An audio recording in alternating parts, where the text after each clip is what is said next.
Bom dia, esse é o Seminário de Etnia e Raça, apresentado pelo Fagner Fernandes, Luca Romanelli, Vitor Barac, William Caroba, Matheus Santos e João Araújo. Eu sou o Luca e eu vou começar falando por que há menos negros no mercado de trabalho. A Lei Áurea de 3 de maio de 1888 aboliu a escravidão, porém as desigualdades oriundas da escravidão nunca foram abolidas. O racismo desenvolvido pelo pensamento do negro ser outra raça menos desenvolvida gerou muita exclusão aos negros. Com isso, menos educação foi dada aos negros e com isso, menos oportunidades são geradas. Por esse fator da educação, existem menos negros em cargos de comando do que os brancos. A gente pode ver aqui nesses dados de 2019 que em cargos de controle de administração, quadros executivos, gerências têm menos de 10% de negros e que em cargos de aprendizes temos mais de 57% são negros. Então a gente vê que existe uma grande desigualdade entre os cargos que os negros ocupam no mercado de trabalho.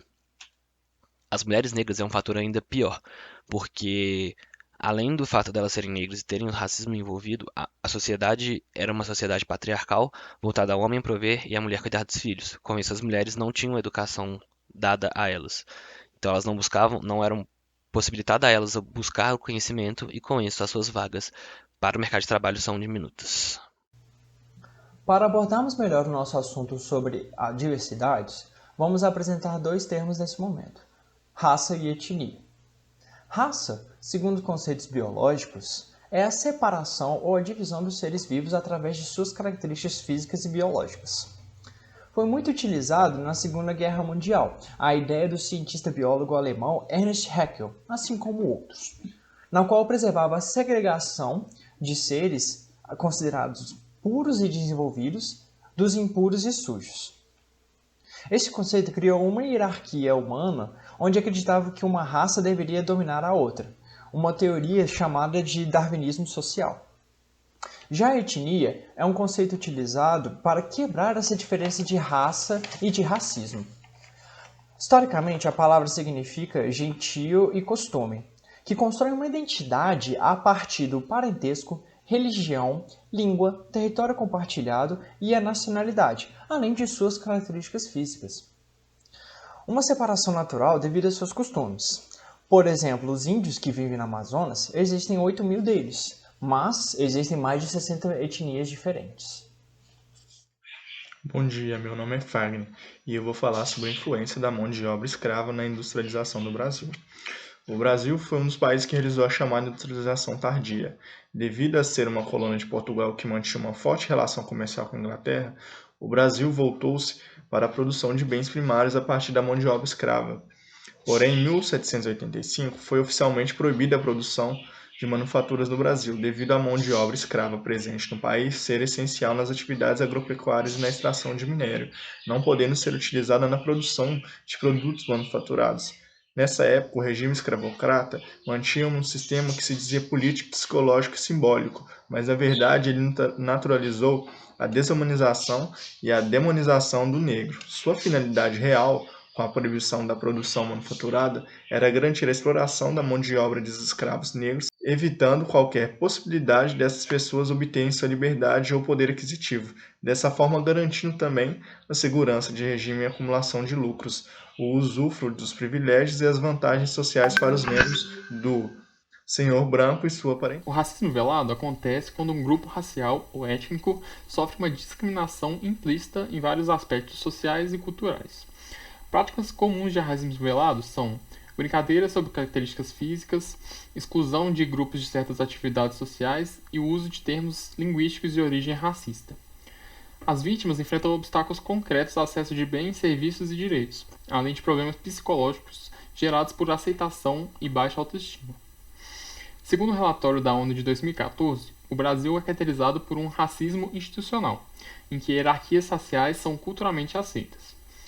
O documento também afirma que a participação de afrodescendentes na economia nacional é de apenas 20% do PIB, apesar de representarem mais da metade da população.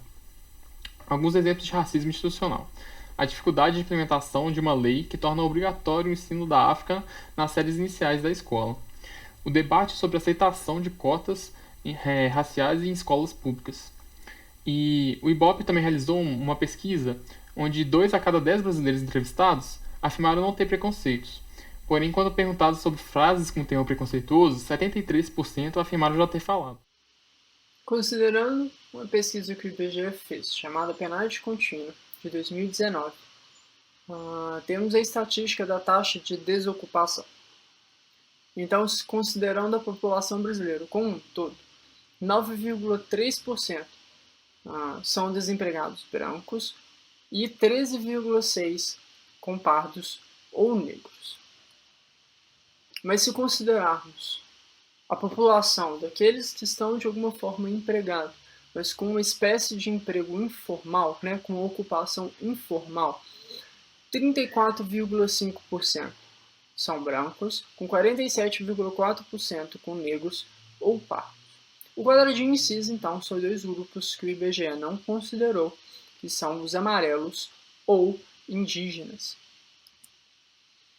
Mas se analisarmos, não só então por quantidade, mas pelo menos por média de ganho informal, ainda assim, o grupo dos brancos tem uma vantagem, um valor superior, com R$ 2.874 contra R$ 1.663, o que dá um valor superior aí de 73,4%.